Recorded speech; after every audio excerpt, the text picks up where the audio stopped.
bienvenidas. En nombre de la editorial Agua Derramada del Instituto Profesional Arcos, les damos la más cordial bienvenida a, a esta quinta conversación de nuestro ciclo de conversación en torno a las imágenes. De antemano les dejamos muy invitados a mirar las anteriores conversaciones, las 4 anteriores, en nuestra web de la editorial, que es www.aguaderramada.arcos.cl, y en nuestro canal de YouTube de Agua Derramada también para visitar esas anteriores conversaciones. Hoy día nos va a acompañar Hans Stange, a quien en unos breves momentos vamos a presentar, y van a estar haciendo las preguntas con nosotros el equipo habitual, Majo Puga, de Arcos en Viña del Mar, y en este caso Tirso Troncoso también, de la sede de Santiago. Y para esta ocasión invitamos también a Miguel Ángel Vidaurre, que es director de la carrera de Cine y Audiovisual en la sede de Santiago. De hecho, vamos a partir pidiéndole a Miguel Ángel que presente a Hans, que diga algunas palabras iniciales para comenzar con 5 preguntas que haremos alternando, y luego vamos a dejar una media hora para preguntas del público. Adelante, Miguel Ángel, bienvenido. Gracias, buenos días. Aquí estamos en televisión nuevamente, después de 2 años con estos sistemas. Gracias por la invitación, ¿no? Siempre es muy interesante poder conversar sobre el tema de las imágenes, sobre el cine, sobre lo que viene. Sobre todo en mi caso desde una escuela de cine, ¿no? Escuela de cine y audiovisual que de hecho está como, sobre todo desde que volvimos a la pandemia, está como todos los días discutiendo y conversando para dónde vamos, ¿no? Con todo esto. Con estudiantes además que llegan en primer año y todos ya vienen filmando en celulares, ¿no? Subiendo sus materiales, etcétera, ¿no? Hay todo un contexto súper atractivo, para algunos atemorizante, para otros fascinante. Es muy clásico eso, ¿no? Algunos ya matan el cine, otros lo viven de otra manera y a otros no les interesa, ¿no? Cada uno va desarrollando ahí sus operaciones. Entonces, me parece súper interesante la invitación. Yo voy a presentar a Hans Stange, que está, en mi caso, en la esquina superior. Hans es doctor en filosofía, estética y teoría del arte, es periodista además. Ha sido profesor de la Universidad de Chile, la Universidad de Santiago, Santo Tomás, Desarrollo, profesor invitado a la Universidad de la Frontera de Temuco. Fue además colaborador de la revista Rocinante, ¿no? Que ya es un clásico, ¿no? Suplemento de la Cultura de la Tercera, La Nación Domingo, y actualmente está en los grupos de trabajo del Claxo y es editor de la revista de cine Primer Plano. Lo interesante creo que para el día de hoy, además por la invitación de Hans, y gracias por venir Hans, tiene que ver un poco con ciertas ideas, ¿no? Ciertos postulados que he estado desarrollando sobre la imagen, sobre una cierta idea de un cine futuro, o más bien preguntas, ¿no? Y discusiones sobre esa temática, que hace tanto tiempo ya está dando vuelta dentro de, no solamente dentro de la academia, sino también sobre los que nos dedicamos a realizar obras, ¿no? Es decir, ¿para quién, para qué, dónde, en qué contexto, etcétera? Son preguntas que se nos hacen cada vez más urgentes, ¿no? Así que yo quisiera iniciar un poco este diálogo con una pregunta quizás muy básica, pero que yo creo que es interesante para los que están acá y para mí mismo, ¿no? Y es saber un poco cómo fuiste derivando, ¿no? Hacia todo este tema con las imágenes, ¿no? A esta discusión, a esta investigación. Porque en general los árboles genealógicos del pensamiento son súper atractivos, es decir, cómo uno va pasando de un tema a otro, hasta que finalmente uno se instala, ¿no? En algún momento, en algunas temáticas. Así que es un poco, Hans, no sé si partir un poco ahí instalando tu biografía cultural, intelectual, no sé. ¿Será interesante la biografía cultural de...? Puede ser. Bueno, yo agradezco la invitación y agradezco el espacio porque en general lo que voy a compartir con ustedes son ideas en progreso, ¿cierto? No trabajos acabados, sino que cosas que están pasando por mi cabeza ahora y que siempre es bueno conversarlas porque se nutren de la conversación, de los diferentes puntos de vista, se nutren de los aportes que que la misma conversación va sugiriendo. Así que el agradecido soy yo por la invitación. Am, bueno, mi formación inicial es como periodista y, y como periodista, como estudiante de periodismo, yo siempre sentí mucha fascinación bueno, por el arte, por el cine, siempre fue algo que estaba ahí como en mi repertorio de fondo. Y estudiando periodismo fui interiorizándome en los modelos de análisis de imágenes que provienen del campo de la comunicación, ¿cierto? La semiótica visual, eh, que van teniendo como derivados de ese tipo, que son una aproximación bastante diferente de la que uno podría llamar la aproximación de la estética clásica, de la crítica de arte, ¿cierto? De la crítica de cine, porque uno pasa de la imaginación, de toda esta imaginería en torno a la actividad creativa, ¿cierto? Al autor, a la experiencia estética, a empezar a trabajar ahora con significados, significantes, públicos modelos, lenguajes, repertorios sígnicos, sintagmas, paradigmas, bla, bla, bla, bla, bla, bla. Y, y como que tu cabeza se parte en dos, ¿cierto? Uno está mirando por un lado imágenes que estudias como si fueran textos culturales, ¿cierto? Y por otra parte imágenes que estás examinando como si fueran obras. Y de alguna manera mi impresión siempre fue que esos dos mundos nunca terminan de juntarse, porque apuntan en direcciones diferentes, se hacen preguntas distintas, y en el trabajo del doctorado, yo me concentré en las lecturas que se habían hecho desde América Latina del concepto de industria cultural de Adorno, de Theodor Adorno, ¿cierto? En la Escuela de Frankfurt, am, que es un trabajo bien interesante porque la propuesta que yo hacía ahí es que el, el concepto de industria cultural está pensado en el contexto de la obra de Adorno, siempre como un concepto que surge desde un cuestionamiento de la estética, o desde el cuestionamiento, digamos, de la relación entre estética y sociedad. Eh, de hecho, la primera edición de la teoría estética de Adorno, la primera edición en español, la de la editorial Orbis del año 80, subdivide el texto en una serie de secciones, y la primera se llama así, Arte y Sociedad. Y ahí van las reflexiones sobre el concepto de industria cultural.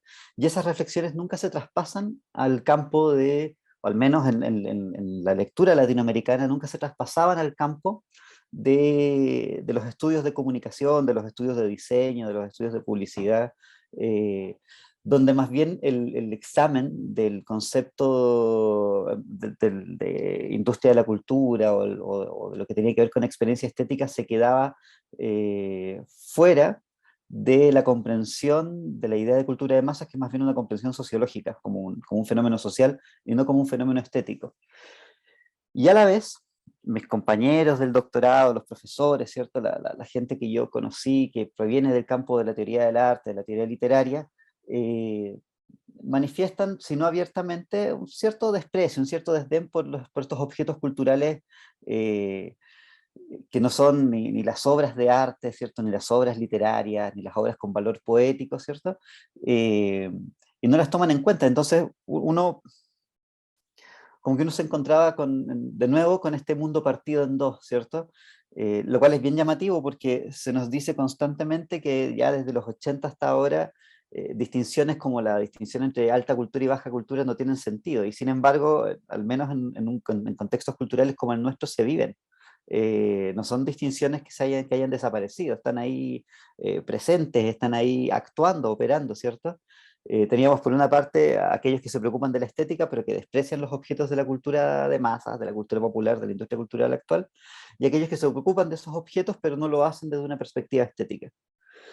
Y el propósito de ese primer trabajo fue intentar juntar ambos mundos por medio de una especie de propuesta metodológica, que es incorporar elementos de la teoría del arte para el análisis de las imágenes publicitarias, para el análisis de las imágenes televisivas, para el estudio del cine, del diseño, no como si fueran herramientas de análisis para, de nuevo, obtener resultados positivos, sino como estrategias y modos de hacer preguntas, y de ir como desmontando conceptos y marcos teóricos que provienen de la sociología, de la semiótica, etcétera, etcétera. Y en ese trayecto me fui encontrando con el problema político, que es digamos que es el asunto importante para mí hoy día. ¿En qué sentido? Que fue haciéndose cada vez más evidente que el punto de convergencia entre la producción visual, audiovisual, la aproximación crítica de la teoría filosófica, de la teoría estética, ¿cierto? Pero también un aspecto importante de los problemas políticos que están pasando actualmente tienen que ver con las formas en que se producen subjetividad. Y ese yo diría que es como el rollo que a mí me interesa ahora. ¿Cuál es el papel que juegan las imágenes en la producción de subjetividad? ¿Cuál es el papel que juegan las imágenes en la producción de imaginación política? ¿Cuál es el papel que juegan las imágenes en, en, nuestra, en nuestra manera de percibir, de aprender el mundo, ¿cierto? Y de producirnos a nosotros como sujetos, ¿cierto? A través de estas imágenes. ¿Qué es lo que vemos? ¿Qué es lo que moviliza nuestro deseo? ¿Qué es lo que qué es lo que nos invita a reaccionar de una u otra forma? ¿Qué se transforma para nosotros en un conjunto, en un repertorio de experiencias relevantes? Yo diría que esa más o menos es la trayectoria. Cuando comentaba, me acordaba también mi paso por la universidad, que no fue de lo mejor, debo decir. Yo entré, en ese momento entré a filosofía, ¿no? No había cine, así que no sé por qué llegué a filosofía. Y me pasó algo parecido, sobre todo en la área de estética, ¿no? Es decir, de alguna manera se me instalaba que todo mi construcción de imaginario, o al menos el más fuerte, ¿no? El que yo cargaba habitualmente, había que desecharlo y había que instalarse otro, ¿no? Y eso fue una constante tensión en la universidad, es decir, los temas que de alguna manera a mí me habían construido como sujeto, la idea, ¿no? Habían creado mis migazos de las cosas, provenían más bien del espacio de lo que habitualmente se le conoce como lo popular, ¿no? Lo comercial, etcétera, ¿no? Tenía distintos apelativos, algo más negativos que otros. Pero yo creo que, y me pasó sobre todo en las áreas que tú decías también, ¿no? Los famosos cursos de semiología y semiótica para mí eran, estaba con el alma dividida, ¿no? No sabía, no me podía ubicar en ese imaginario, ¿no? Entonces me parece que es un Porque tema súper interesante. como herramientas de análisis son claves, pero son arduos. Y no Claro, solo son arduos, sino que además, puestos en un contexto en donde, no sé el caso aquí, por ejemplo, de la mayoría, pero en mi época, y estoy hablando de comienzos del 2000, uno viene, no sé, de ver de consumir principalmente cine comercial. En Chile los accesos a cine distinto al cine gringo para un adolescente de 16, 17 años en provincia no son es muy limitado. Pues. son muy limitados. Uno principalmente es consumidor de imágenes publicitarias, uno principalmente es consumidor de, no sé, de anime, de manga, de cómics, ¿cierto? Y cuando llegáis a la universidad y te dicen que todas esas imágenes no tienen valor, que es pura mercantilización, bla, bla, bla, bla, bla, y te colocan en un contexto en donde se supone que tienes que apreciar imágenes que para ti corresponden a un universo visual que está muerto, el del siglo XIX, ¿cierto? Que el del siglo XVIII, uno dice, ¿qué Estoy pasa acá? perdido. Sí, es cuático eso. Sí, interesante. Majo, quería preguntar algo. Sí, eh, hola Hans, hola a Hola, Majo. todos, espero que estén muy bien. Hans, en uno de tus textos sostienes que la visualidad contemporánea ha devenido en la configuración sígnica de una economía capitalista.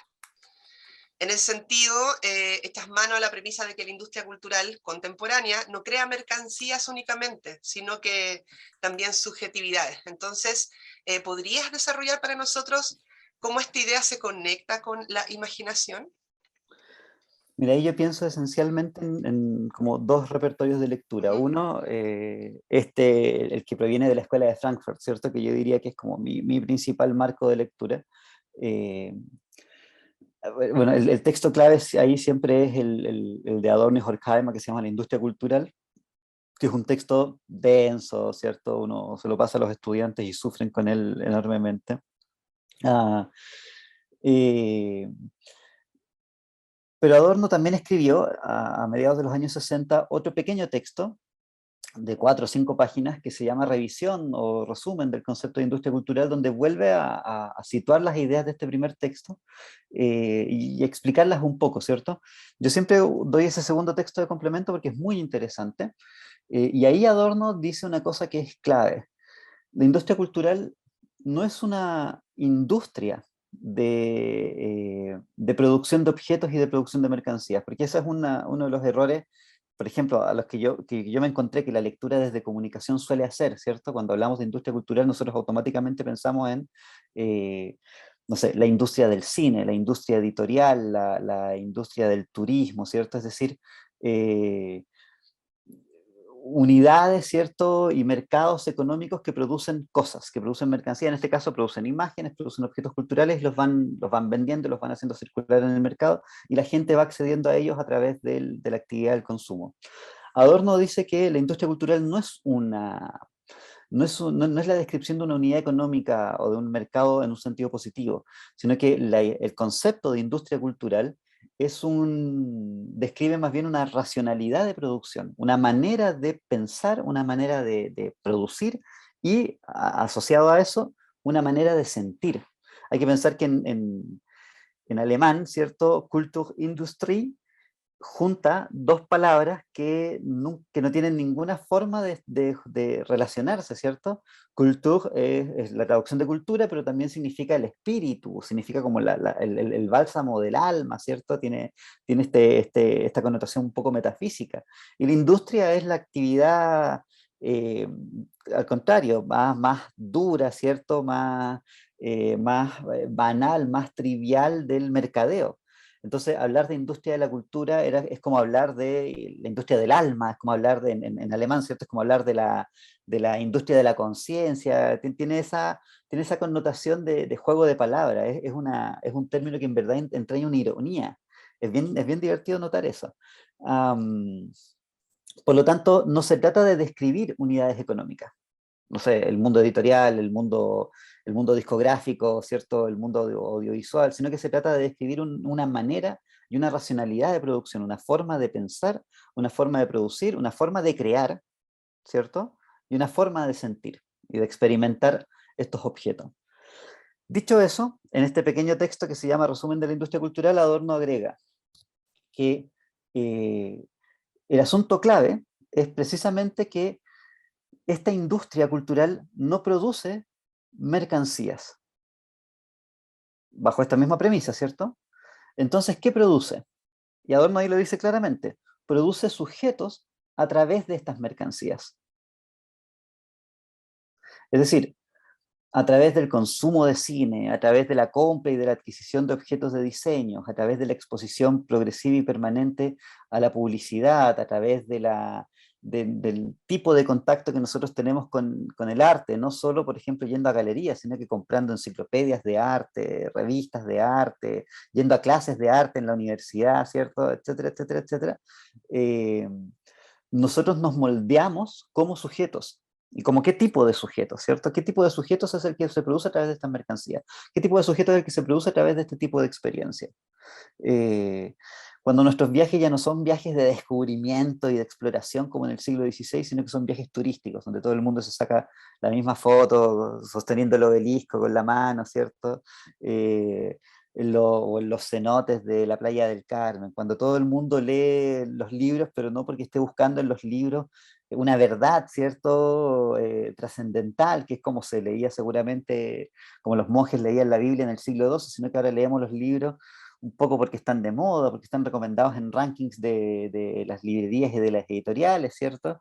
En donde, no sé, el libro más vendido, uno de los libros más vendidos de cada año es el horóscopo del Ángeles Lazo, ¿cierto? Y el libro más vendido del 2019 fue la autobiografía de la Kenita Larraín. Entonces uno dice, bueno, ¿qué tipo de subjetividad se está produciendo ahí, ¿cierto? ¿Qué tipo de subjetividad es la que se produce cuando la gente ve películas o consume series, por ejemplo, de forma maratónica? Un poco de eso se trata, ¿cierto? Producción de subjetividad. Y esa subjetividad que se está produciendo es esencialmente, lo plantea Adorno, una subjetividad, utiliza ahí una palabra kantiana, con conformidad al modo esquemático en que se produce el mundo. O sea, lo que se produce es un tipo de subjetividad que en el fondo está llamada o está convocada a aceptar el mundo tal como es. Ya no imaginar, y este es el concepto aquí donde el concepto de imaginación se vuelve clave, a no imaginar que el mundo puede tener una forma diferente. No solo una forma estética, sino una forma política, una forma relacional, en donde el tipo de experiencia puede ser distinto, ¿cierto? Bueno, va un poco por ese lado. En los años 60, 70, otros autores, ¿cierto? Deleuze y Guattari principalmente, y de manera más secundaria, pero no menos importante, Jean-François Lyotard, dicen que plantean otra metáfora, ¿cierto? Ellos están preguntándose por el carácter del capitalismo. Estamos viendo en los años 60 y 70 la transición y la emergencia del capitalismo financiero, y ellos toman nota de esta condición, de esta característica, ¿cierto? Y empiezan a entender, a teorizar, ¿cierto? Una idea importante, una idea clave, que es que el capitalismo parece ser ya no solo un sistema de producción económica, ¿cierto? Ya no solo un modelo de producción económica, un modelo de producción y distribución de bienes para su consumo, ¿cierto? Y de producción de capital, sino que empieza a ser, en primer lugar, un sistema de reproducción del capital. Es decir, un sistema en donde, bueno, y esto ya los críticos lo habían, desde Marx en adelante, ¿cierto? Lo habían empezado a insinuar y a indicar, pero no se había visto con tanta claridad, donde el sentido del capital es reproducirse a sí mismo, a costa de la naturaleza, a costa de la tecnología, a costa de los mecanismos de regulación de los estados nacionales, de las élites políticas y obviamente a costa de los consumidores. En este proceso en donde el capital se reproduce a sí mismo, el capital se emancipa de sus bases materiales productivas y se transforma en una especie de gran signo. Esto es lo que plantean Deleuze y Guattari, ¿cierto? Y Lyotard habla de algo más o menos parecido en un texto un poco conocido en nuestro medio, pero bien interesante, que se llama La economía libidinal. Aquí obviamente los vínculos con Freud y con el psicoanálisis son bien fuertes, ¿cierto? En Deleuze y Guattari, evidentemente, su texto, su serie sobre capitalismo y esquizofrenia, ¿cierto? Es freudiano por todos lados. Ah, lo que plantean estos autores esencialmente es que el capital, ¿cierto?, deja de ser un sistema de producción económico material y empieza a ser un proceso de producción simbólico. El capital que se produce esencialmente tiene que ver con signos. Nosotros en el ámbito académico lo vemos y lo atestiguamos constantemente bien, ¿cierto? Nuestros trabajos se evalúan de acuerdo a índices de productividad, y esos índices de productividad son signos que se producen y que se fabrican, ¿cierto?, evaluando otros signos. Yo escribo un artículo, la gente cita ese artículo, hay un ranking que consigna el número de citas de ese artículo, y ese ranking se coloca a su vez en un índice de productividad, y ese índice de productividad se coloca luego en otro instrumento que es ¿cómo se llama? Una serie de parámetros o de criterios para acreditar mi carrera, ¿cierto? Y sobre esas acreditaciones después se crean rankings de universidades e instituciones, etcétera, etcétera, etcétera. Entonces se genera toda una economía de signos que hace que las universidades estén en primero, segundo lugar, en primero, segundo, en tercero, en quinto o en el 500º lugar, ¿cierto? En un ranking formado a partir de indicadores, que se formaron a partir de indicadores, que se formaron a partir de indicadores, que se formaron a partir del trabajo del académico, ¿cierto? Que a su vez también es un trabajo simbólico, porque no es que un académico haga sillas, ¿cierto? Un académico hace papers. Y el mismo proceso va ocurriendo en otros ámbitos de la producción cultural, ¿cierto? Las películas empiezan a circular y a funcionar en un mercado de premios en festivales, ¿cierto? Las obras de arte empiezan a circular y a funcionar en un mercado de premios en bienales y reconocimientos de ese tipo, y los reconocimientos y los premios empiezan a transformarse en posibilidades de obtener mayor financiamiento, de que te inviten a hacer masterclass, y por lo tanto se genera toda una economía de signos, ¿cierto? Para los objetos culturales, que también es una economía de signos para los sujetos que consumen. Y uno puede construir entonces una subjetividad y una existencia en base por decirlo así, casi como a indicadores de consumo de estos signos.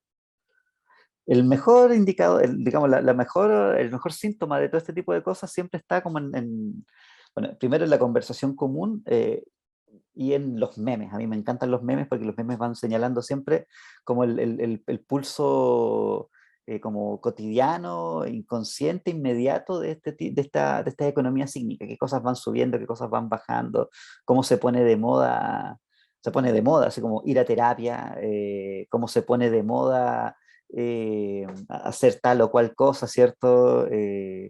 Cómo los gestos, los tonos de la conversación, ciertas palabras en el uso cotidiano empiezan a adquirir no solo un significado por su uso como objetos culturales, sino que empiezan a adquirir también un valor en su circulación en una especie de mercado de signos. Entonces después si uno junta lo que plantea Adorno con lo que plantean Deleuze, Guattari y Lyotard, digamos, la suma se hace sola, ¿cierto?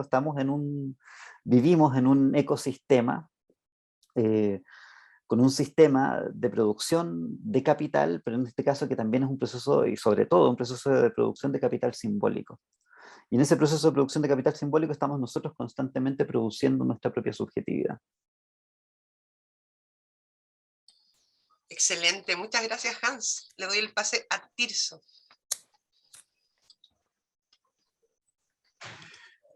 Hola Hans. Bueno, Hola. primero decir que he leído con agrado tus textos y bueno, ya has adelantado de alguna manera en esta construcción de subjetividad lo que te iba a preguntar, puesto que de algún modo hay ciertas formas anómicas de construir subjetividades que se resisten a esta maquinaria que tú has planteado, ¿no? Esta maquinaria simbólica. Y te voy a plantear del siguiente modo la pregunta. En el texto Arte y Política como modos de conocimiento estético, sostienes que en el contexto actual arte y política suelen converger para hacernos conocer el mundo estéticamente. En dicho texto pones como ejemplo de esta convergencia estética la performance e intervenciones propias del estallido social chileno, tales como las tesis, la acción de arte, cuántos ojos faltan para que se abran los tuyos, las réplicas de las figuras del perro matapaco, las intervenciones lumínicas del ISLAB y la destrucción de algunos monumentos. ¿Podrías contarnos cómo ves en estos ejemplos aquella convergencia entre arte y política de la que nos hablas? Sí. Yo pondría la pregunta en dos partes, o sea, la respuesta, ¿cierto? A la pregunta en dos partes. La primera, pensando en esta misma lógica, siguiendo esta lógica de la economía libidinal, ¿cierto? En la que estaríamos todos insertos. Bueno, es una economía en donde lo que se administra esencialmente es nuestra energía para producirnos como sujetos, ¿cierto? Esa energía nunca se dispersa, siempre se mueve de un lado hacia otro, aparece, desaparece. Y en los intercambios y los intercambios de este capitalismo de signos, ¿cierto? De este sistema de capitalismo de signos, lo que hay fuertemente son ciertos tipos de subjetividad que van apareciendo apreciadas, ¿cierto? Valoradas, y cierto tipo de subjetividad que va quedando más bien en desmedro, ¿cierto? Se privilegia el yo por sobre el nosotros, se privilegia la competencia por sobre la colaboración, se privilegia una creatividad de acuerdo a reglas, ¿cierto? Y no una creatividad, si se quiere, así como, yo no diría disfuncional, pero sí más libre, menos certera, más riesgosa, ¿cierto?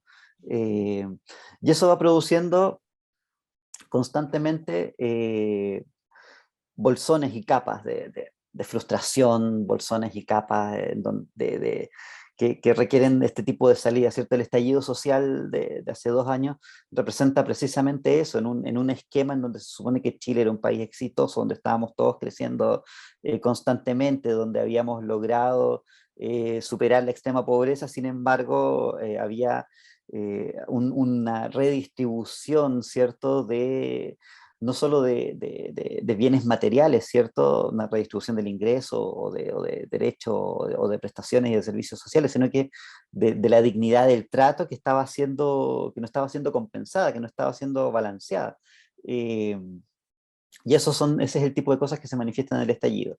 Y ese tipo de malestares y de dolores son consistentes con una economía capitalista, ¿cierto? Porque la situación de crisis no es anormal en el capitalismo. El capitalismo vive constantemente en ciclos que van de crisis en crisis, porque esa es su forma de corregirse, esa es su forma de regularse a sí mismo, ¿cierto? Entonces, siempre hay en este sistema una base, un recurso de descontento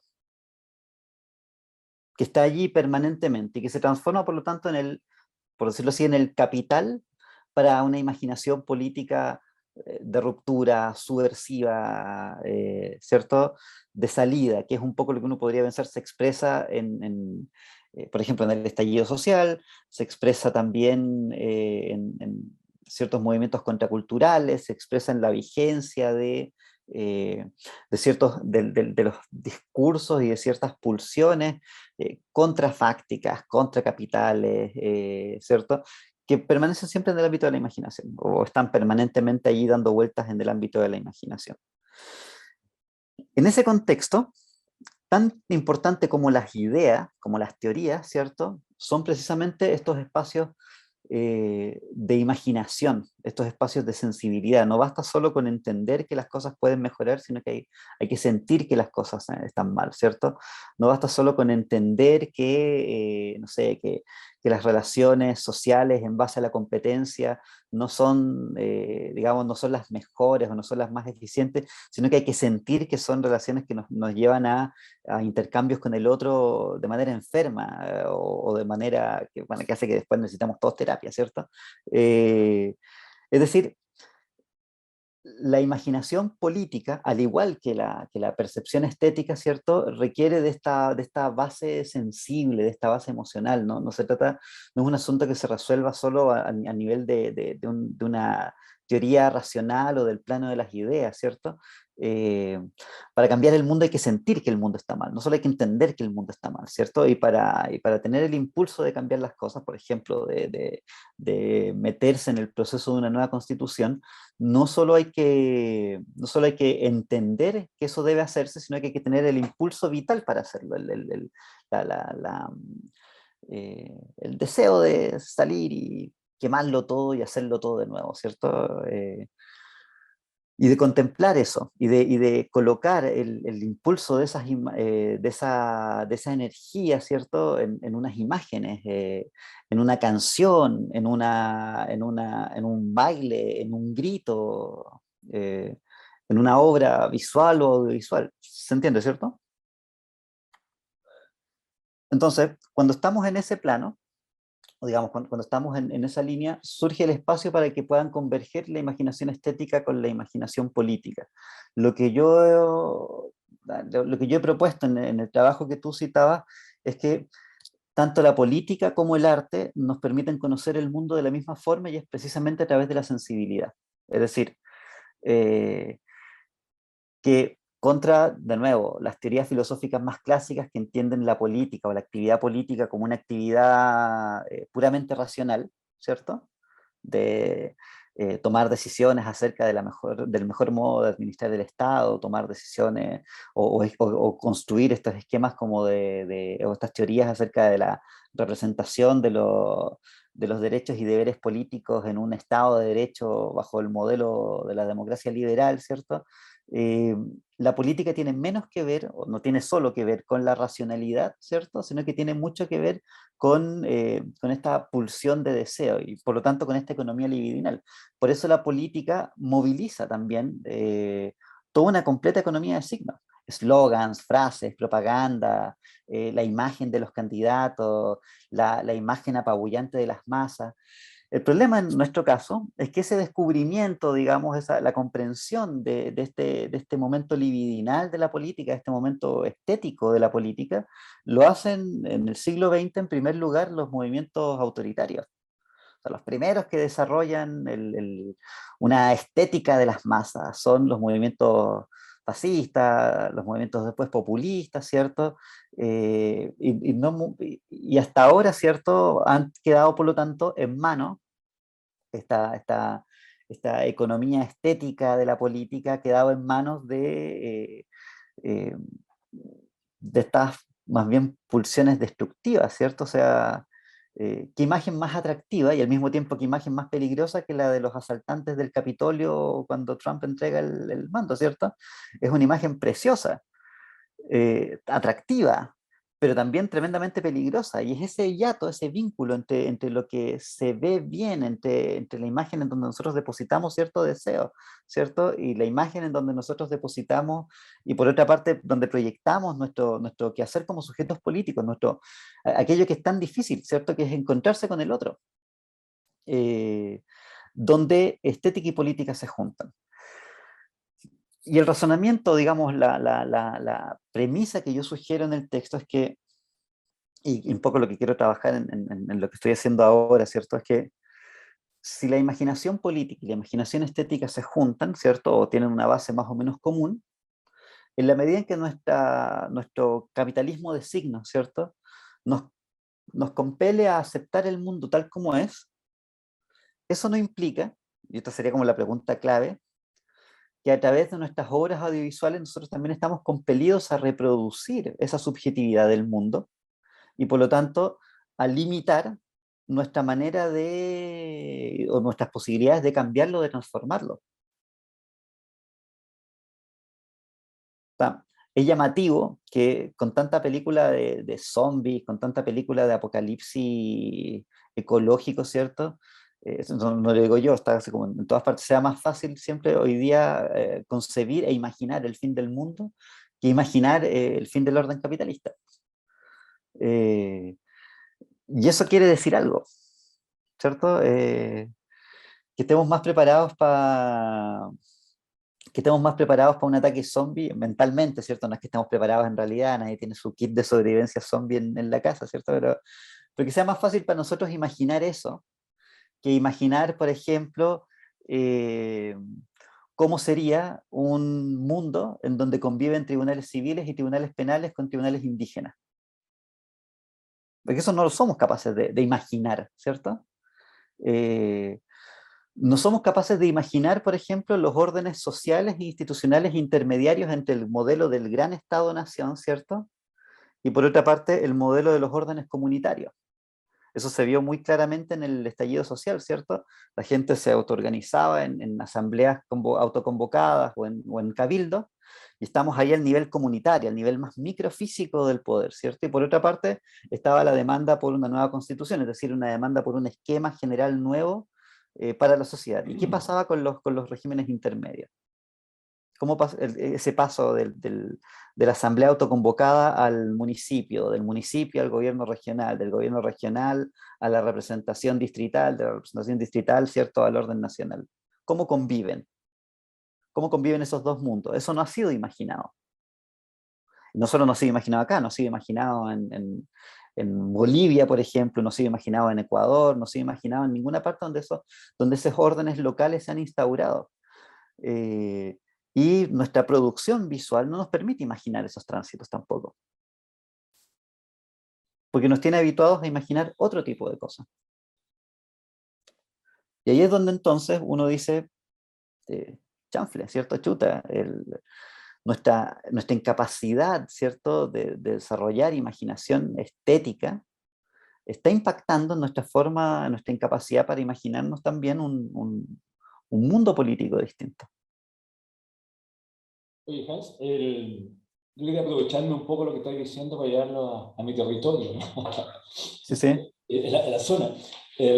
Porque varias cosas que tú estás comentando que a mí me resuenan y que tienen que ver con discusiones que uno está estableciendo, ¿no? En escuelas como las escuelas de cine, ¿no? O similares. Un poco esta suerte de homogenización de la mirada, ¿no? Una suerte como de educación de una mirada domesticada, ¿no? De imágenes que están operando continuamente. Uno ni siquiera se ha dado cuenta cómo han ido construyendo tu propia percepción de las cosas, ¿no? Incluso en discusiones que se han hecho al interior de la escuela, que me parece interesante, que tienen que ver con que quizá una de las... O sea, no basta, hay una cosa que se da mucho en cine, ¿no? Que es la idea de los temas. O sea, yo tengo un tema que parece muy político, muy revolucionario, un guión, ¿no? Un argumento. El problema es que para llevarlo a cabo utilizo las mismas formas reactivas, ¿no? Domesticadas, agotadas, ¿no? Con que se hacían las otras películas. Entonces termino haciendo o una película épica con un tema que a mí me parece muy revolucionario y termino haciendo una película absolutamente domesticada.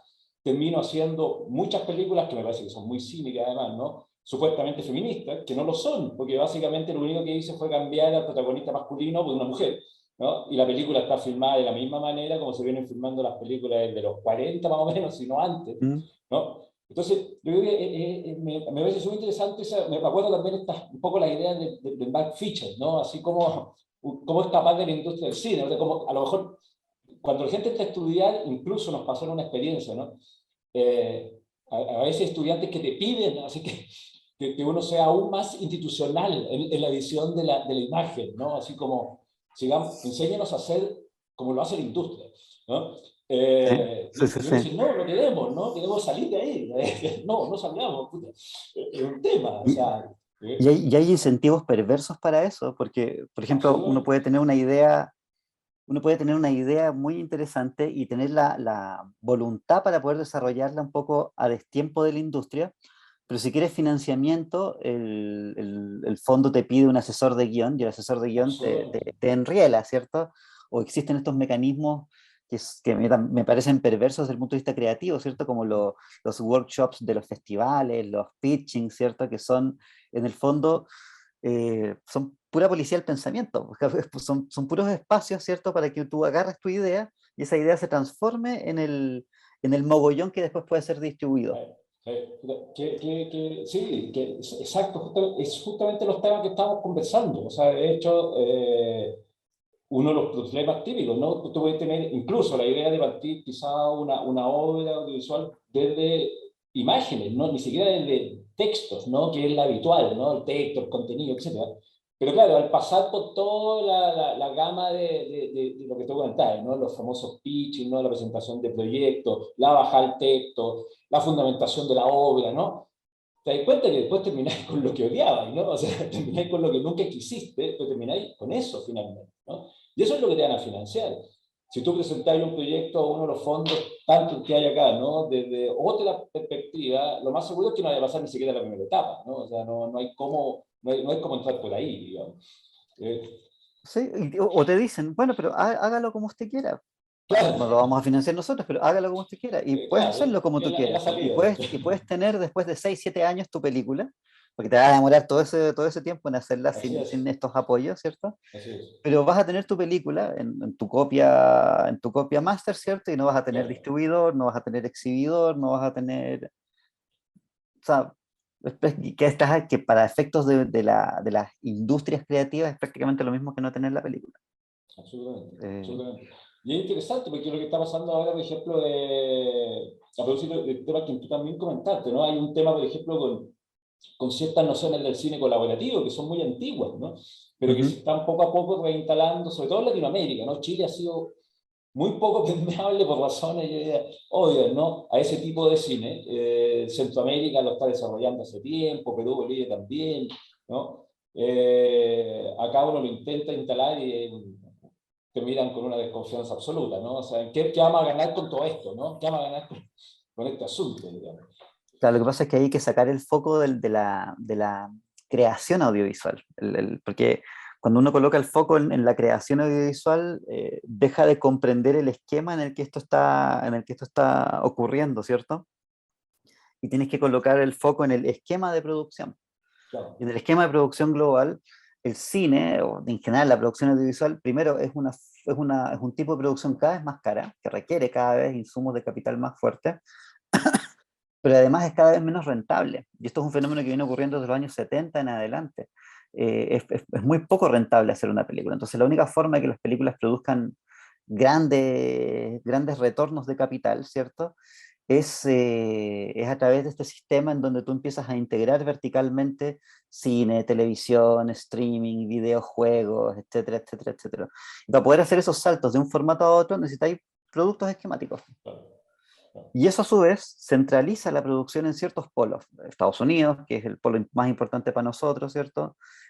La India, China, Nigeria, que es la cuarta industria audiovisual más importante del mundo, ¿cierto? Que suministra cine para prácticamente para toda África, ¿cierto?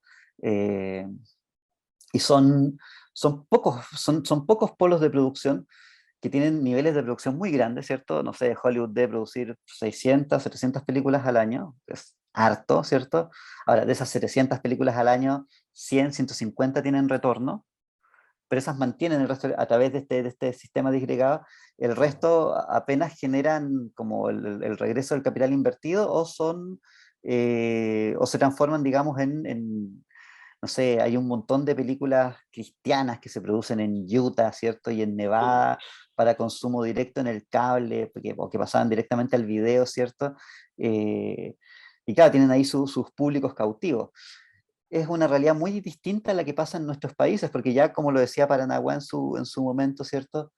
Salvo quizá en su momento México, Brasil, Argentina, América Latina en general es un mercado consumidor, no es un mercado productor.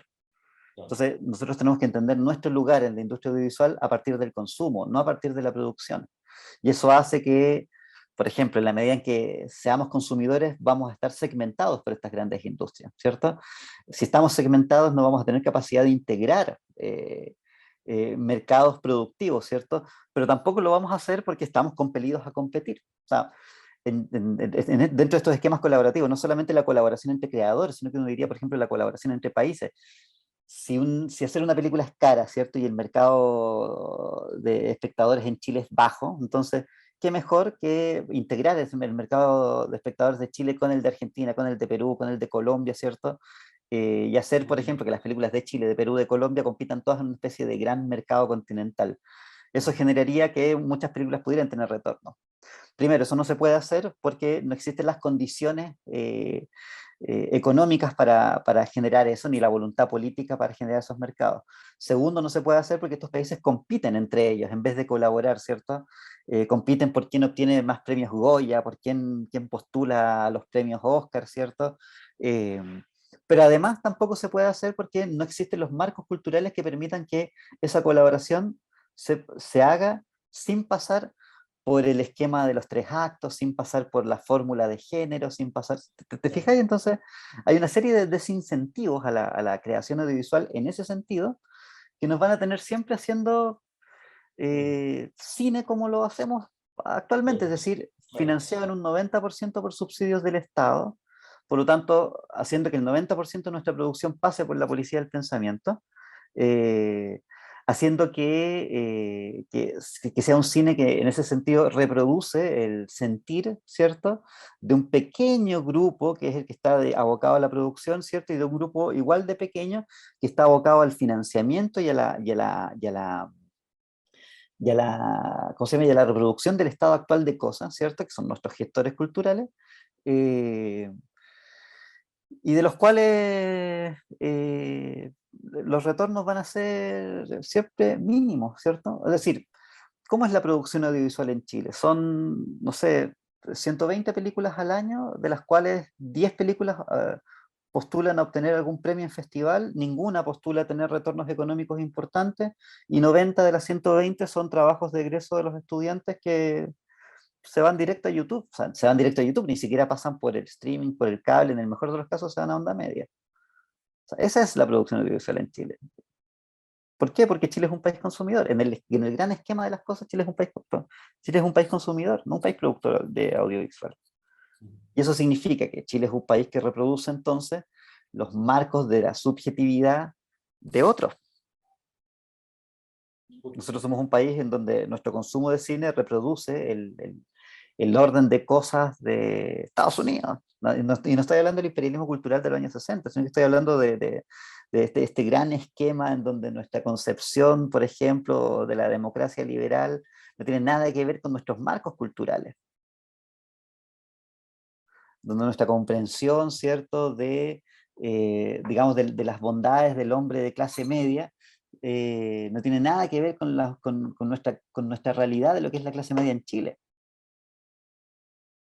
Y por lo tanto, los puntos a partir de los cuales nosotros podemos imaginar nuestra experiencia, en el cine, por ejemplo, y lo mismo pasa en las series y en la televisión, no tienen nada que ver, ¿cierto?, con las necesidades de imaginación política de nuestra propia sociedad.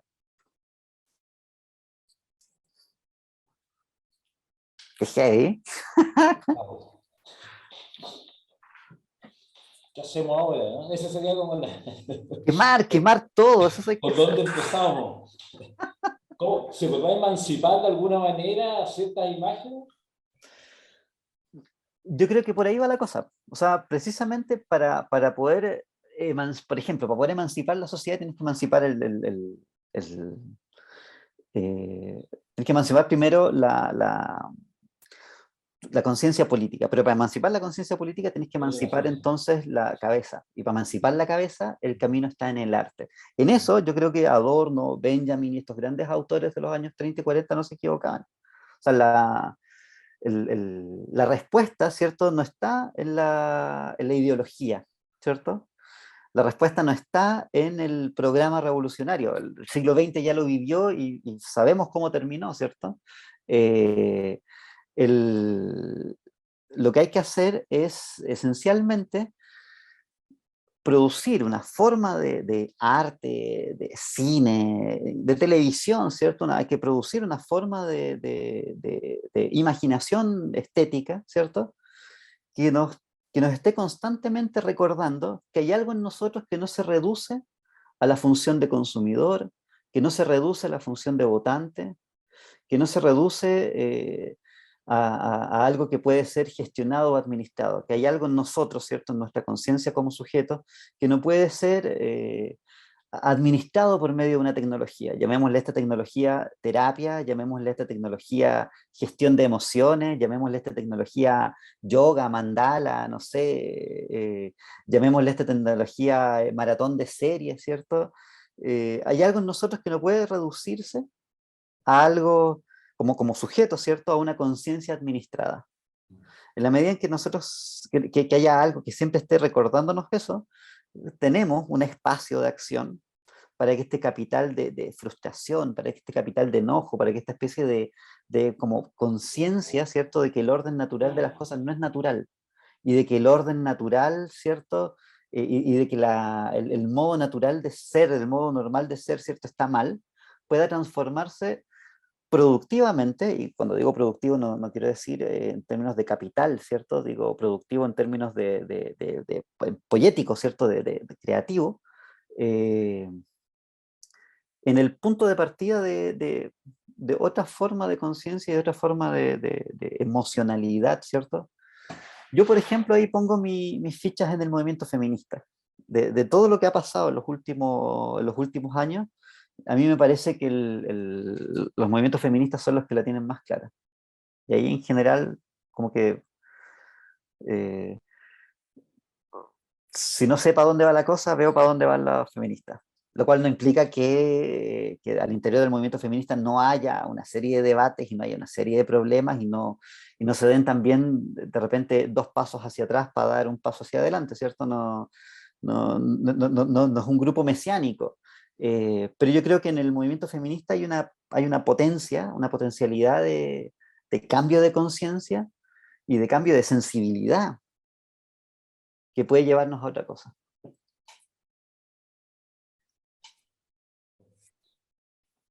Gracias, Hans. No estábamos tan mal. O sea, No. no estábamos tan perdidos. Oye, el Felipe Baeza, podríamos pasar directamente, si tienen preguntas, podemos Sí, pasar bueno. directamente a las inquietudes del público. Felipe, adelante con tu pregunta. Ya, hola. Hola a Hola, todas, a todos. Hola Hans. ¿qué tal? Oye, espectacular tu presentación. Me encantó. Em, hay un par de cosas que, que estaba pensando hace rato de cómo yo lo sintetizaba de esta manera, como eh, dime qué productos estéticos consumes y te diré quién eres. Eh, Incluso dime de qué manera consumes, a través de qué medios esos productos estéticos y mejor te diré quién eres. Es como eh, cuando uno pensaba esta dominación imperialista, digamos, eh, occidental, como una vía, como un mecanismo estético, creo que el siglo XX lo comprendió, pero hoy quizás a nivel más masivo lo estamos viviendo y comprendiendo. Es impresionante el poder de la imagen que producen los medios técnicos hoy, ¿cierto? Y en ese sentido te quería hacer una pregunta. Yo he estado pensando cómo, por ejemplo, desde el cómic, a mí me interesa mucho ese fenómeno. eh, Ha habido un cambio en la producción misma del cómic. Eh, o sea, ahora estamos en la era digital del cómic. Y que no solamente el consumo digital del producto, sino que también es su elaboración, o sea, el dibujo digital. Y que el dibujo anterior, digamos que tenía como una raíz más en la gráfica del grabado, ¿cierto? De la litografía, produjo asimismo su lenguaje visual, el achurado, el juego de medias tintas, de claroscuro, la tinta sobre todo. Pero ahora el dibujo digital para cómic yo lo siento como más pictórico, ¿no? O sea, como Sí, que ya no remite a la litografía, sino que remite más a la imagen audiovisual, a la animación, al cine, al video, ¿cierto? Y por lo tanto, es ya en colores y remite a lo, a lo más pictórico. Entonces me preguntaba cómo ese tipo de cambios en los procedimientos podría, si es que has pensado, de qué manera podrían también afectar esa subjetividad que se está creando, ¿cierto? O sea, podría ser que hoy habría que pensar la subjetividad que consume y que crea el cómic actual, y así en otros medios. ¿Me voy a entender? sí, sí, sí. Yo, bueno, también como pensaría en la respuesta en dos partes, ¿cierto? Yo creo que el gran cambio que se produce desde las primeras críticas ideológicas, ¿cierto? En la época del imperialismo cultural y ese tipo de cosas, de los años 50, 60, a lo que pasa hoy día, tiene que ver con que precisamente las críticas de los 60 son críticas ideológicas, ¿cierto? Es decir, abogan más bien por disciplinar formas de pensar, ¿cierto? Foucault habla constantemente del disciplinamiento y se va un poco por ese lado, es decir, eh, hay que reprimir, ¿cierto? Los movimientos contraculturales, hay que mantenerlos acotados, hay que reprimir, ¿cierto? Los movimientos socialistas, hay que evitar que el socialismo se expanda y hay toda como una pulsión por lo que en los 90 llamaban el pensamiento único, ¿cierto? Y eso es una forma de disciplinamiento ideológico. Y frente a eso siempre había la posibilidad de pensar desde otro punto, desde otro lugar, ¿cierto? De contraponer en el fondo a un marco ideológico otro marco ideológico. Hoy día más bien lo que hay es la subsunción de todos los marcos ideológicos precisamente en un mercado de ideas, de imágenes y de signos, ¿cierto? Es decir, el movimiento contracultural hippie deviene movimiento New Age, el movimiento New Age deviene hoy día cuentas de Instagram, ¿cierto?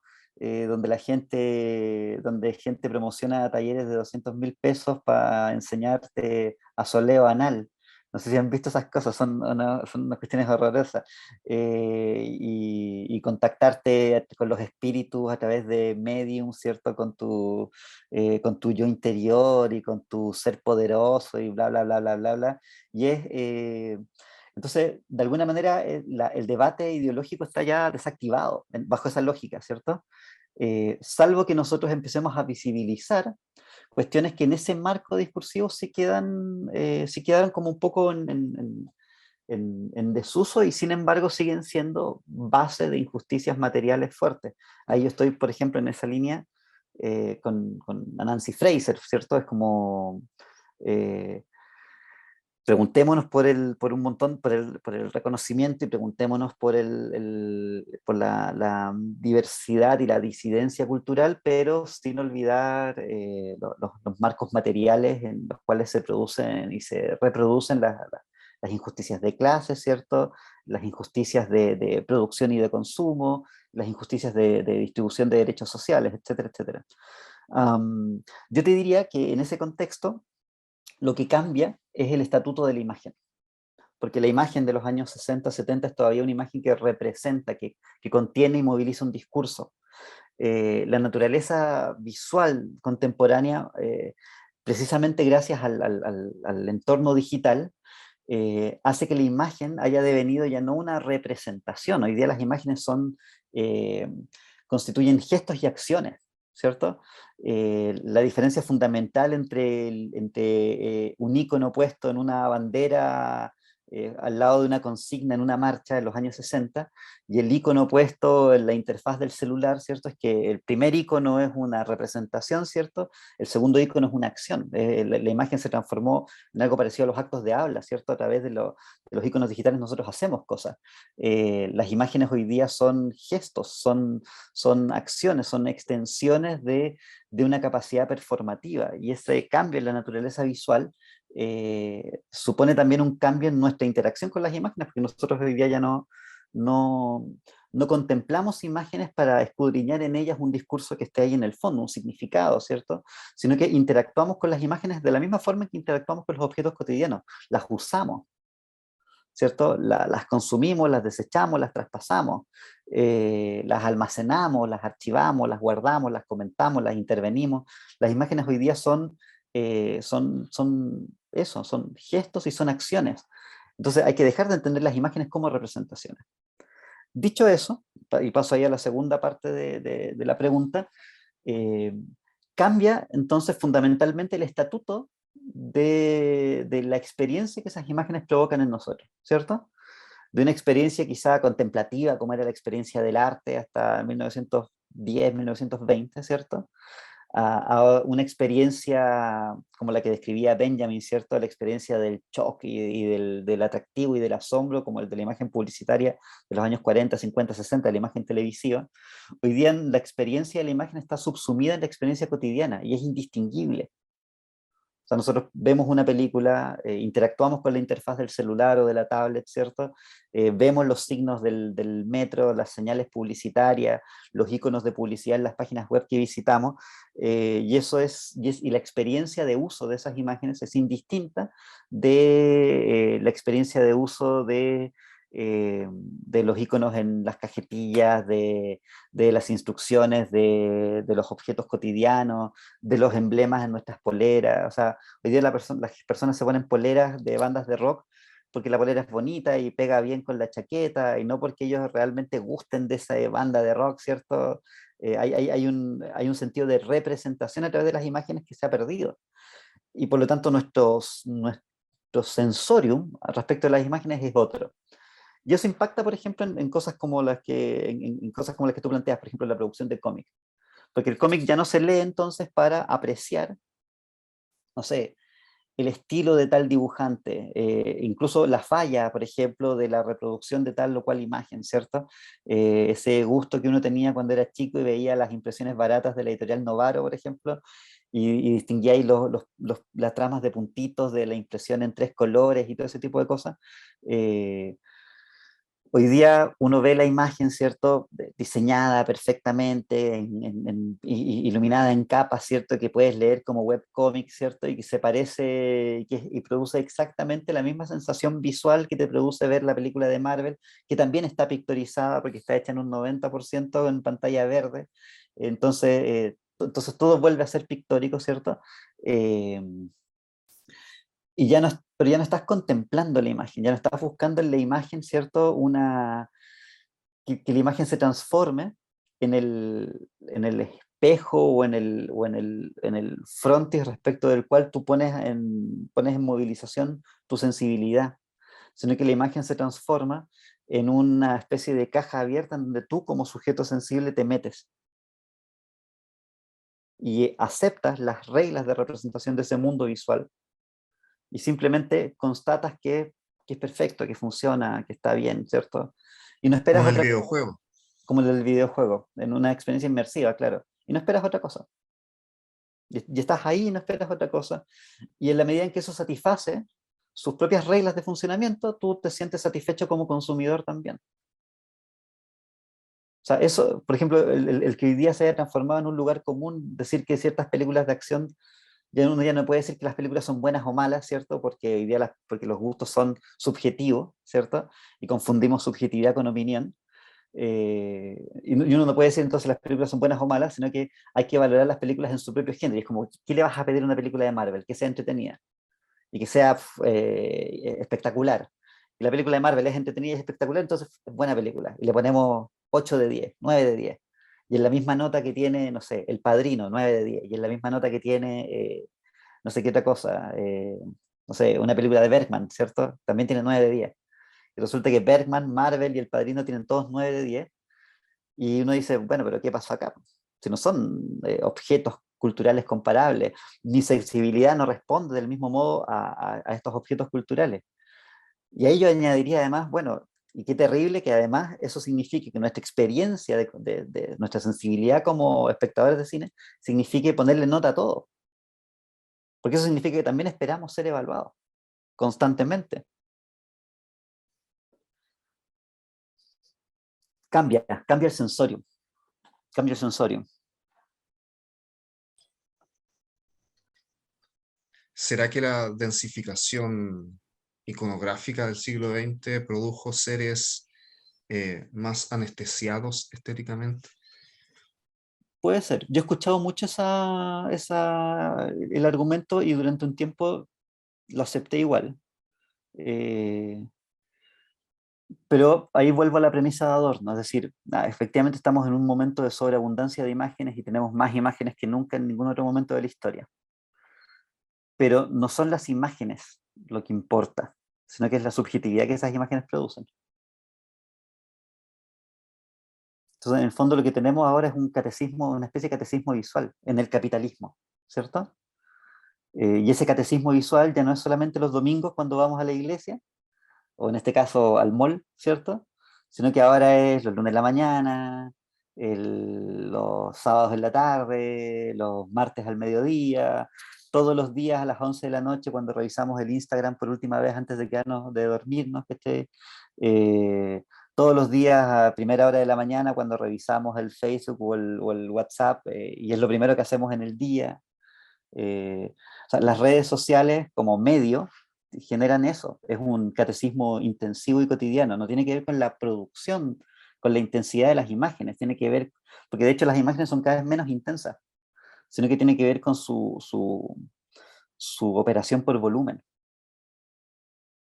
Entonces ahí de nuevo, la clave no es las imágenes, somos nosotros, ¿cierto?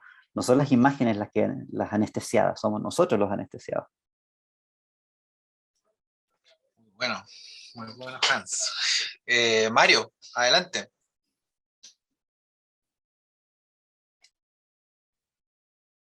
¿Aló? Hola Hans, hola a Hola, todos. hola.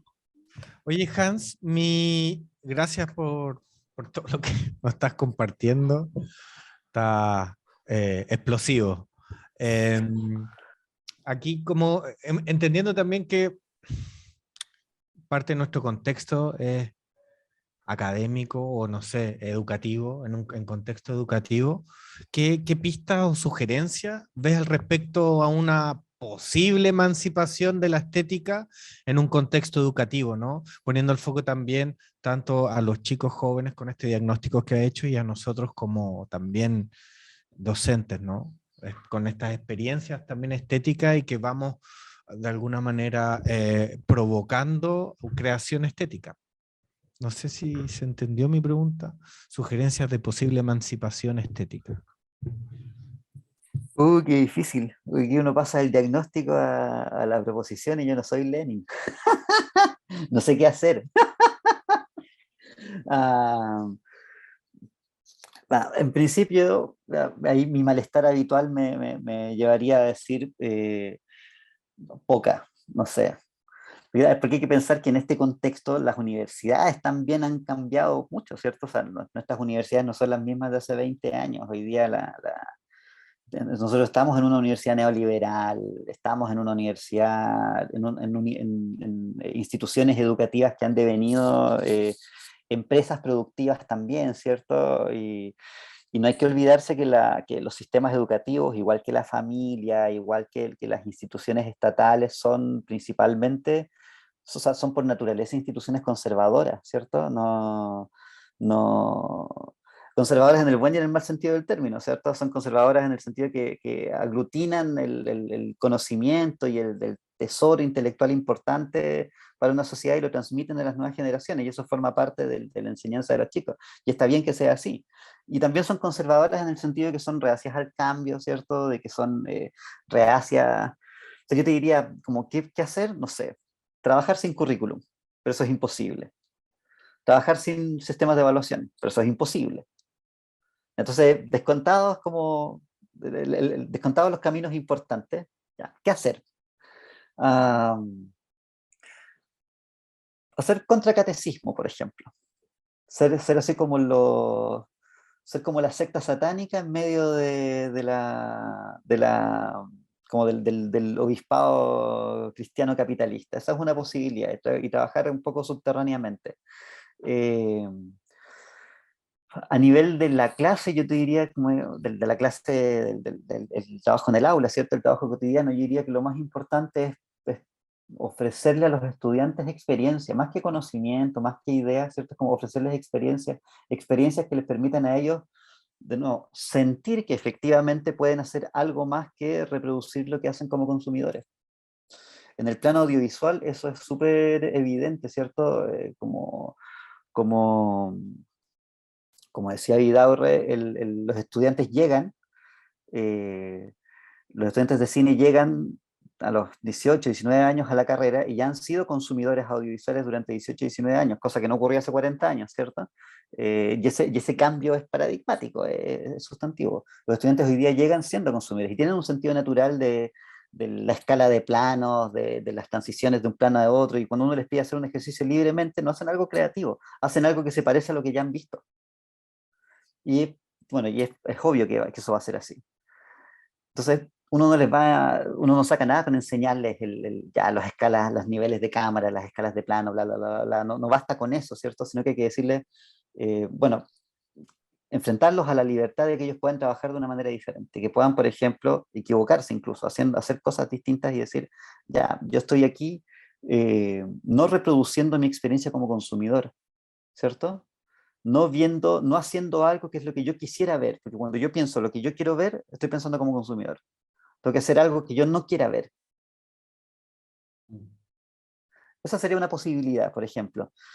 En el caso, por ejemplo, de los estudiantes de ilustración, de los estudiantes de diseño, yo lo veo, ahí es un poco más difícil y es un poco más desafiante el proceso, porque en su conceptualización, el diseño, ¿cierto?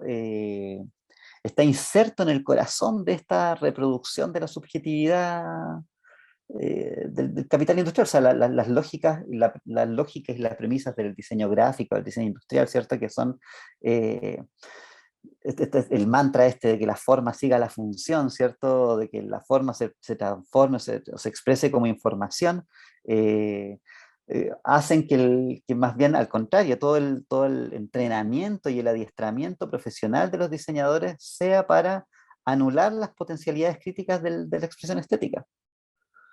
Entonces, ¿cómo trabajar en las escuelas de diseño, por ejemplo, contra diseño? Igual se puede, hay corrientes interesantes al respecto, ¿cierto? Uno puede hacer salidas hacia adelante y salidas hacia atrás. Por ejemplo, hay una serie de autores que están proponiendo hoy día los marcos, por ejemplo, del diseño emocional o del diseño de experiencia, que si bien no no cambian en todo el asunto, constituyen como una salida para adelante. Se puede hacer la salida para atrás. Para atrás quiero decir como una salida más reaccionaria, conservadora quizá, que es la de proponer, por ejemplo, la de rehacer el vínculo entre el objeto de diseño y el diseño espontáneo, vernáculo de la cultura popular, ¿cierto? Un poco como lo sugería Guillermo Tejeda hace unos años atrás. Es decir, como retornar a la idea del oficio. Entonces, en vez de trabajar con tecnologías digitales en el taller, enseñarle a los chicos a hacer serigrafía, a trabajar con las manos.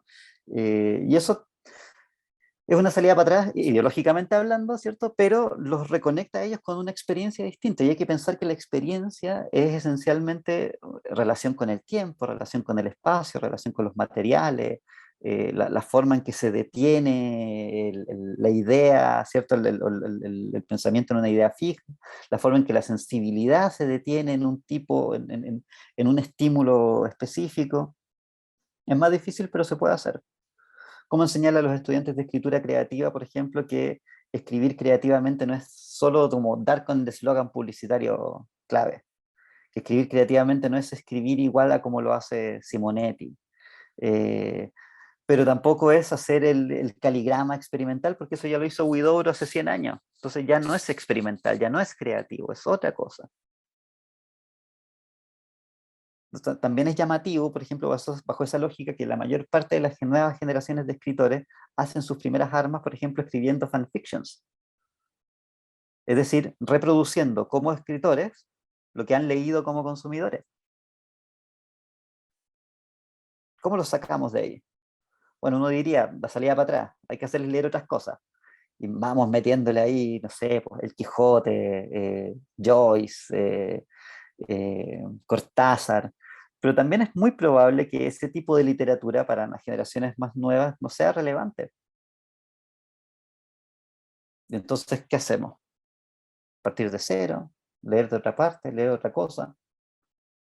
Pero si a lo mejor le hacemos leer a Carson McCullers en vez del Quijote y en vez de Harry Potter, si les hacemos leer a, ¿cómo se llama? La Margaret Atwood, ¿cierto? En vez del Quijote y en vez de Cortázar y en vez de, o no sé, lo que sea. Si le hacemos leer a Jaime Guzmán, que igual escribe bien. Pero que lean, no sé, cualquier cosa que los provoque, que los saque de su lugar de comodidad. Yo creo que el tema es como desafiar, incomodar. Que esa transición de consumidor a productor, ¿cierto? De consumidor a creador, no sea una transición limpia, no sea indolora, no sea lineal, sea una transición dura, difícil. Hay que pensar y bajo esa lógica hay que pensar también en lo que pasa por la cabeza de estos chicos también. O sea, no hay que pensar solo en lo que uno quisiera como formador, como profesor, ¿cierto? Hay que pensar que estos chicos, por ejemplo, tienen un pánico enorme a fracasar.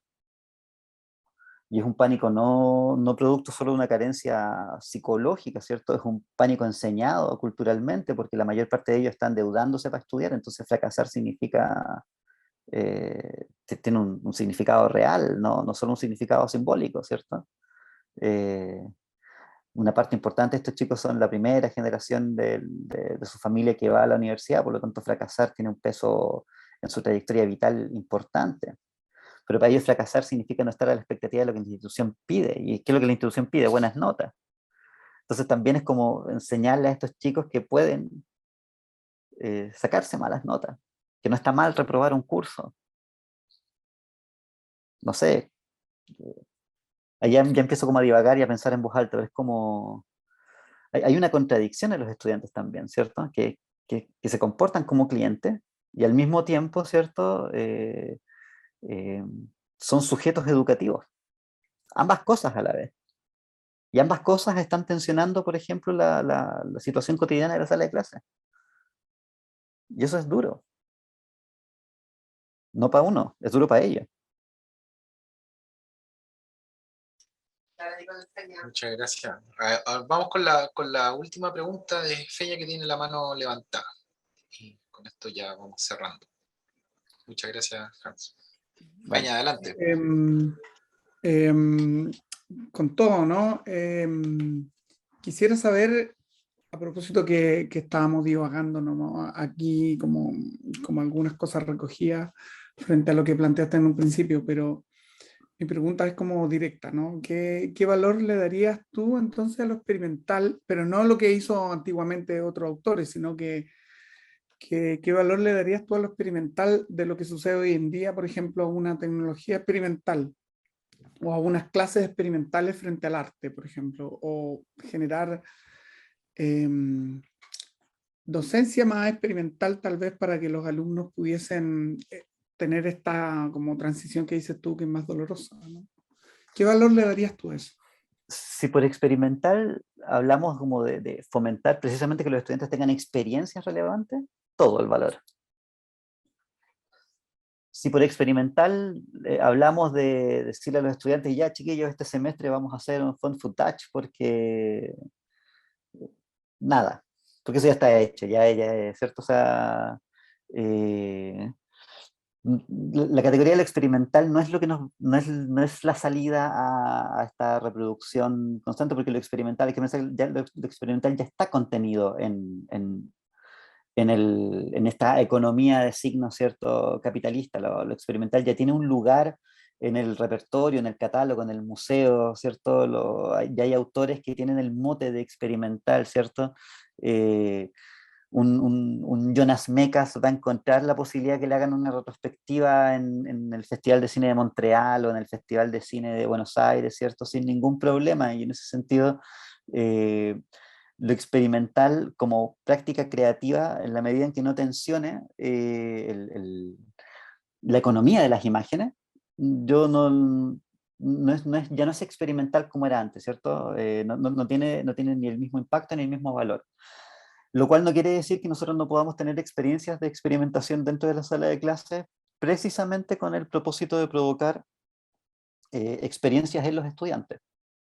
Ahora, insisto en que la experiencia de los estudiantes no puede ser, no basta con que sea como un experimento o una experiencia guiada solamente, ¿cierto? No es como, ya hoy día, este semestre vamos a hacer un trabajo, ¿cierto?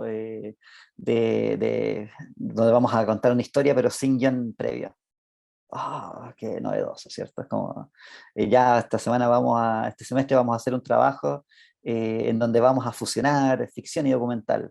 Qué novedoso, ¿cierto? No tiene que ver solo con eso, sino que tiene que ver con el hecho de, por ejemplo, de enfrentar a los estudiantes a experiencias que no van a tener o que no han tenido como consumidores audiovisuales, como por ejemplo el sentirse frustrados con el objeto que tienen enfrente. Y que de esa frustración no derive no sé, salirse de la carrera o dejar de ver lo que están viendo, ¿cierto? Enfrentarlos a la frustración de que no están escribiendo y no son capaces de describir a través de la escritura lo que realmente quieren decir. Enfrentarse a la experiencia, ¿cierto?, de que cuando pasan del boceteado, digamos, al prototipo, algo ganan, pero también algo pierden, y que tengan una comprensión crítica de esa experiencia.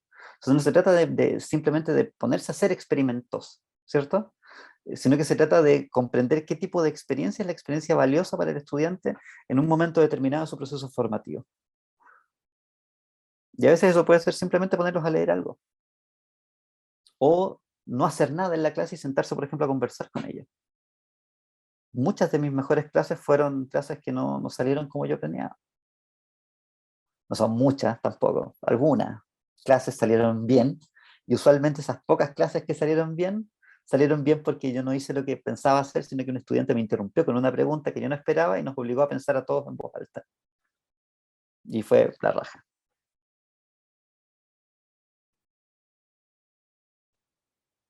Y cuando, por ejemplo, escribieron algo, y uno en vez de tener la actitud de decir, esto está bien, esto está mal, esto no es lo que yo pedí, sino decirles como, esto no es lo que yo pedí, pero quedó bien, ¿por qué? ¿Qué hicimos acá? Y eso va generando como el rollo.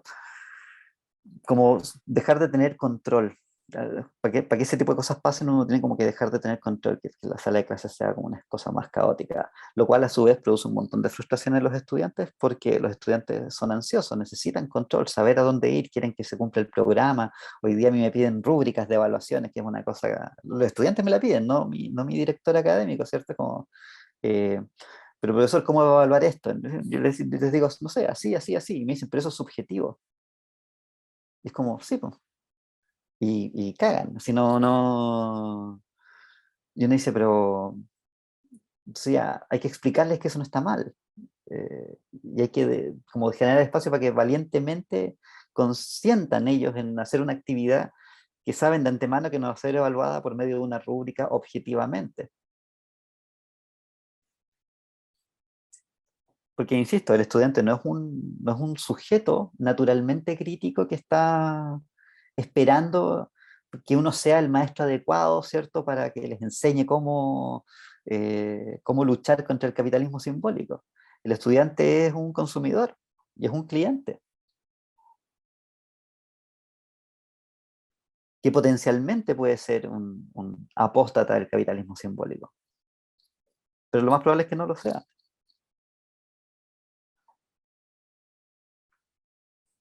Oye, Hans, te queremos agradecer enormemente tu intervención de hoy, esta invitación al pensamiento salvaje, a la no domesticación. Creo que es súper estimulante y de verdad lo valoramos mucho.